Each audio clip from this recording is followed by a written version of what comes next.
Joseph Alan McIsaac, born 18 March 1954, is a Canadian politician who represented the electoral district of Vernon River-Stratford in the Legislative Assembly of Prince Edward Island as a member of the Liberal Party from 2007 to 2019.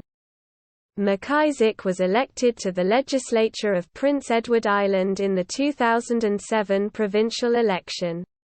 He was re-elected in the 2011 election, and was appointed to the Executive Council of Prince Edward Island as Minister of Education and Early Childhood Development, and Minister of Justice and Public Safety and Attorney General.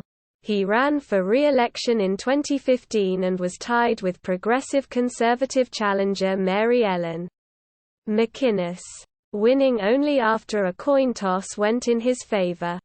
Following the election, McIsaac was moved to Minister of Agriculture and Fisheries. In June 2015, McIsaac was given an additional role as Government House Leader. McIsaac was dropped from Cabinet on January 10, 2018, after announcing that he would not run in the next election.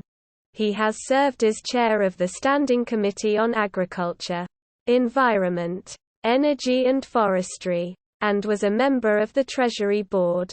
He has been a member of the Standing Committee on Fisheries, Transportation and Rural Development, the Standing Committee on Public Accounts, and the Standing Committee on Education and Innovation. McIsaac is a dairy farmer and small business operator.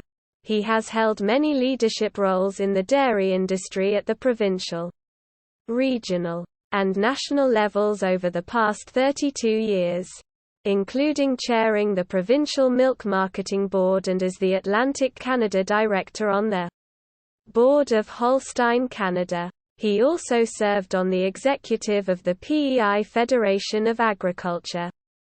He did not run for re-election in the 2019 Prince Edward Island general election.